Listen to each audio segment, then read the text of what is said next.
Assalamualaikum warahmatullahi wabarakatuh. Selamat siang semuanya.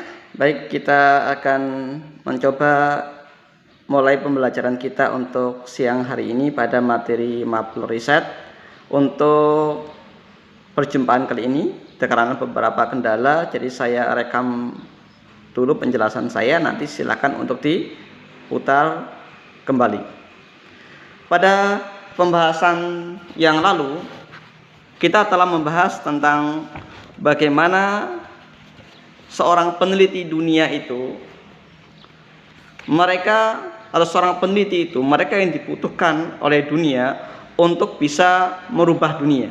Jadi mereka lah yang bisa merubah dunia. Kalau misalnya pemimpin politik dan sebagainya, mereka adalah pengambil kebijakan di negerinya. Tetapi tentang bagaimana kebijakan secara global di dunia, semuanya arahnya akan ditentukan oleh hasil riset dan inovasi dari para ilmuwan di dunia. Kemarin beberapa tugas-tugas sudah saya sampaikan, dan ternyata ada beberapa yang memang belum paham tentang makna ataupun hakikat daripada riset yang dimaksud. Memang ketika saya kasih tugas cari di dekatmu, di lingkunganmu, misalnya perkara ataupun hal-hal ataupun benda-benda yang menarik untuk diteliti, kebanyakan masih lari kepada penelitian yang besar-besar atau fenomena-fenomena yang sudah umum, atau hal-hal yang sebenarnya biasa, menarik tapi biasa karena sudah banyak literatur yang membahas. Sebenarnya tidak jadi masalah seputar masalah itu. Silahkan saja, silahkan dikembangkan mana yang menarik dari perkara-perkara tersebut. Sisi mana yang kira-kira menarik? Sisi mana? Oh, ada misalnya penelitian masalah seperti yang beberapa yang diupload oleh kelas 11 dan kelas 12 ya. Nah, misalnya keduk, misalnya bagaimana keduk itu sudah umum, tapi dikasih inovasi, sentuhan inovasi, yaitu dengan menambahkan topping yang kekinian, kayak misalnya keju, coklat, ataupun pasta dan sebagainya, sehingga tampak menarik. Atau misalnya pembahasan seputar tanaman Wijaya Kusuma yang menjadi ciri khasnya Cilacap, misalnya dibahas menjadi apa? Dibahas menjadi sebuah ramuan obat misalnya, atau tanaman-tanaman yang banyak di sekitarnya misalnya yang jadi limbah, misalnya kayak misalnya suruhan, peperomia, pelusudalin dan sebagainya, yang ini banyak dijumpai di sekitar kita, cara dimanfaatkan, padahal manfaatnya sangat banyak, diambil kemudian diekstrak, dimanfaatkan. Atau penelitian sosial misalnya, penelitian dari kakak kelas ya, tentang warung deso misalnya, yang memberikan atau membuat ikon ya berupa jenang ganyong itu ya. Nah, itu menarik. Kenapa harus jenang ganyong? Kenapa nggak yang lain? Ya, apa nilai inovasinya di situ? Kok menggunakan jenang ganyong sudah biasa, tapi membuat ikon jenang ganyong itu sesuatu yang menarik. Kenapa kok dibikin itu? Ini contoh penelitian sosial. Jadi banyak sebenarnya hal-hal yang ada di sekitar kita yang menarik kalau kita teliti, kita kaji. Cuma sayangnya ya, ini siswa masih banyak yang belum paham. Ada beberapa yang sudah bagus idenya. Oh, tempat saya ada tanaman ini, tanaman itu, yang itu nggak dimanfaatkan karena ini dan itu, padahal itu sebenarnya banyak manfaatnya kalau mau digali secara literatur. Bagus ya. Oh, di tempat saya banyak terdapat pohon apa atau banyak hewan apa yang bisa dimanfaatkan. Bagus, itu maksudnya. Jadi untuk kedepannya yang namanya riset, penelitian itu lebih kepada apa? Kepada pengembangan daripada apa yang sudah diteliti oleh orang, atau memulai hal yang baru. Kalau misalnya meneliti masalah metamorfosis, hal yang biasa. Atau misalnya masalah gempa bumi, apa yang mau diteliti? Dampaknya is oke. Dampak yang mana? Nah ini. Jadi dampak yang mana, di daerah mana? Memang riset itu memang bisa berarti mencari kembali dalam artian mengulang kembali penelitian orang lain, bisa dengan tujuan memantapkan hasilnya atau membuktikan kebenarannya atau mengukur akurasinya, boleh ya. Tetapi kalau bisa seorang ilmuwan itu akan memiliki sesuatu yang nilai plus, nilai lebih ketika dia bisa menemukan sesuatu yang baru. Itu yang namanya inovasi. Maka di beberapa tempat kadang dibedakan antara periset dengan inovator. Periset itu dia mengadakan penelitian yang belum tentu menghasilkan sebuah karya. Mungkin dia hanya mengulang penelitian yang sudah ada, atau dia semata-mata kepengin membuktikan kebenaran teori yang sudah ada atau sejenisnya. Ya, ini riset. Tidak mesti menghasilkan sebuah produk, ada sebuah karya, tidak mesti.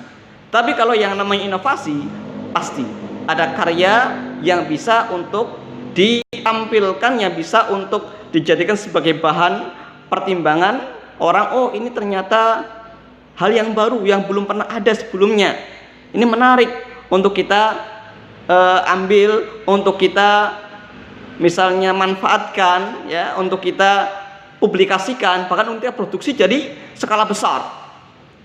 Beberapa lembaga baik pemerintah maupun swasta. Kalau pemerintah misalnya ada dari Kementerian Riset dan Teknologi, ada dana yang namanya PPBT, perusahaan pemula berbasis teknologi.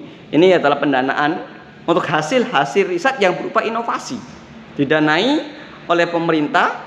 Caranya mengajukan proposal, didanai oleh pemerintah untuk menjadi sebuah usaha berbasis inovasi.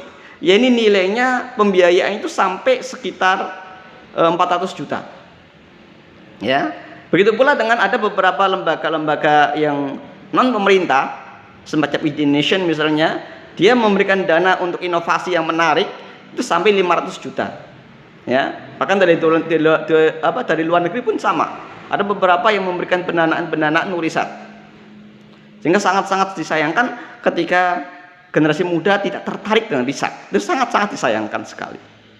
Maka melalui pelajaran riset ini diharapkan nanti siswa-siswi ini mampu untuk menggali potensi di sekitarnya. Nggak usah jauh-jauh. Kalau kita mencari sebuah objek penelitian, nanti pertama kalau jauh terkendala oleh biaya, kedua kelayakannya, ya, ketiga misalnya perizinannya dan sebagainya. Di sekelilingnya aja ada masalah apa? Oh, ada tanaman ini, ada hewan ini, ada fenomena ini yang ada di daerahmu, di sekitarmu. Ya, jadi tidak perlu terlalu jauh-jauh. Karena nanti ada istilah penelitian tadi, ya, ada istilah kreativitas, ada istilah inovasi. Yang namanya penelitian yang punya bobot itu adalah penelitian yang itu merupakan pengembangan kreativitas yang ditambah dengan nilai yang namanya novelty, kebaruan. Ada yang baru dalam sebuah inovasi yang kamu lahirkan. Yang paling mudah sebenarnya begini, ketika kamu misalnya melihat ada tanaman suruhan, atau orang ada yang bilang nyebutnya bayam-bayaman, kangkung-kangkungan. Kalau dalam bahasa ilmiahnya Peperomia pellucidalin, ya. Ini tanaman yang banyak didapat di selokan-selokan, di tempat-tempat lembab. Di Maus banyak banget. Di Cilacap juga banyak. Di Sampang juga banyak. Di Adipala juga banyak. Ya, di hampir di seluruh daerah di Indonesia yang iklimnya lembab, terutama di musim-musim hujan banyak. Kalaupun di musim kemarau, di daerah yang banyak yang lembab pun banyak. Nah, beberapa penelitian saya kakak kelasmu sempat membaca literatur, ya, di internet, dibaca, ada manfaatnya untuk ini dan untuk itu, dilaporkan ke saya. Saya coba baca, saya coba pilih, ini ada yang manfaat yang belum dikembangkan orang. Caranya gimana?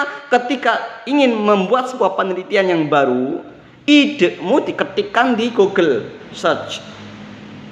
Sudah ada belum yang bikin penelitian serupa? Kalau sudah ada, apakah mungkin dikembangkan? Atau mencari ide yang lain? Yang ini potensial dimanfaatkan sebagai apa? Potensial dimanfaatkan sebagai misalnya bahan obat, bahan makanan, atau bahan yang lainnya.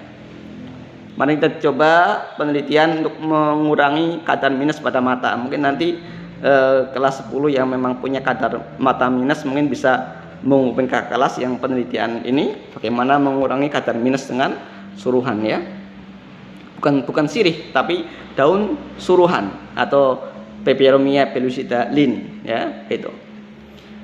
Atau misalnya pengembangan sejarah, misalnya ada penelitian kakak kelas juga penelitian di daerah Pesanggerahan ya, di situ sekian ada situs bersejarah yang jarang diteliti, informasinya sangat sedikit sekali karena ini peninggalan zaman Mataram Hindu, Mataram kuno ya, sehingga sangat menarik untuk dikaji.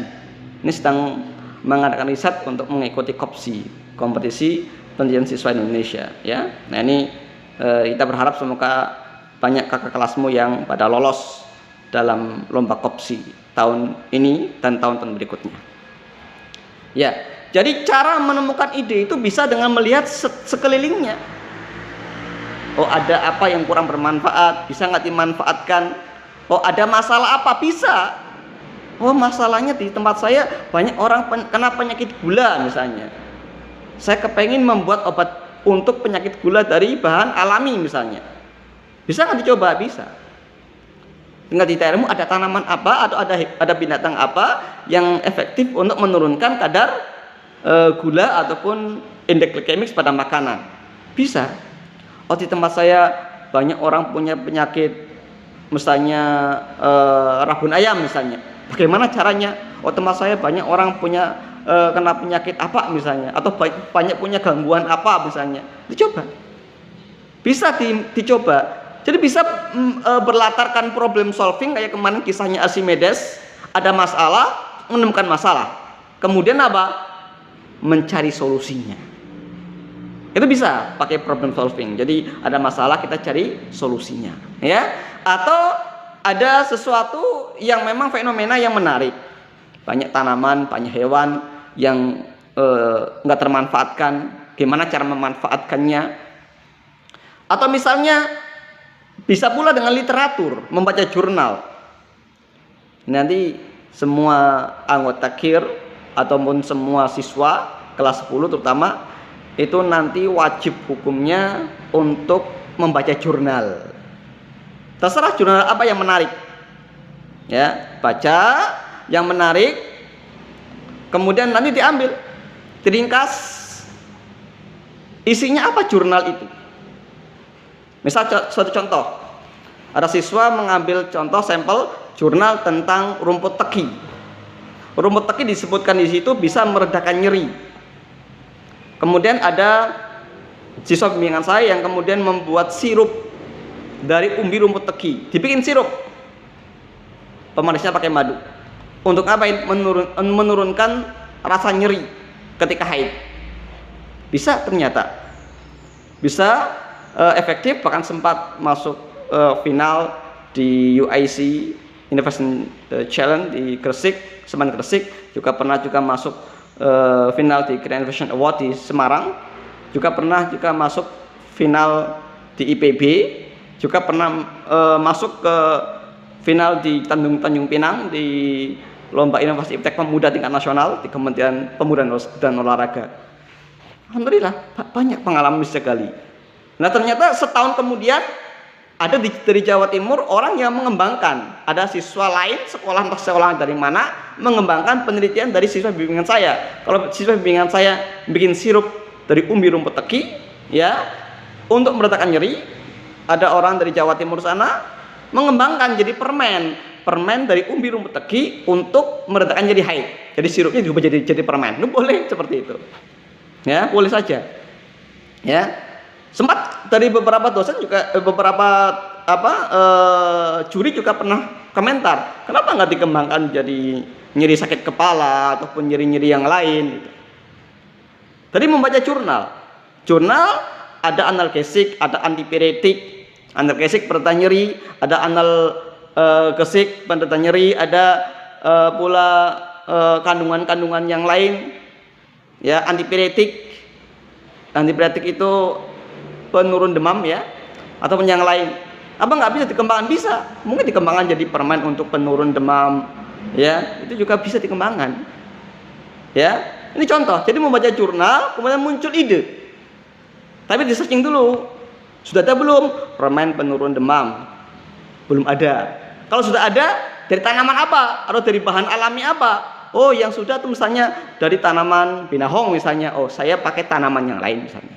Biar boleh seperti itu, boleh. Tidak masalah. Ya, dulu pernah ada masker untuk flu dari tanaman apa begitu. Jadi direndam pakai tanaman apa begitu, ekstrak tanaman apa. Kemudian siswa saya bimbing juga bikin juga, tapi dari tanaman yang beda. Sempat masuk di National Young Inventor Award, ya, tingkat nasional di Jakarta, ya. Alhamdulillah. Ini bisa jadi apa namanya, sesuatu bisa dikembangkan dari jurnal yang ada kita baca, lalu terinspirasi, ya, muncul kreativitasnya, tapi di searching. Sudah ada belum? Kalau sudah ada, cari bentuk yang lain atau cari bahan yang lain, dibikin yang serupa, yang memiliki kandungan yang sama atau mirip. Itu bisa digunakan untuk bahan penelitian selanjutnya. Nanti akan kita bahas ini pada pertemuan-pertemuan yang mendatang. Silakan nanti dikerjakan tugasnya, bisa diperbaiki tugasnya supaya nanti bisa melihat bagaimana ide-ide dari siswa-siswa kelas 10 ini. Kira-kira sudah ada ya belum yang siap dieksekusi untuk menjadi sebuah penelitian, ya nanti langsung kita bisa masuk ke lab untuk bisa mengujikannya, membuatnya, memproduksinya, mengujikannya sampai menjadi sebuah karya ilmiah dan nanti bisa menjadi jembatan untuk masa depanmu nanti. Baik, ini dulu mungkin sekedar pelajaran singkat dari saya karena memang keterbatasan waktu, ya. Assalamualaikum warahmatullahi wabarakatuh.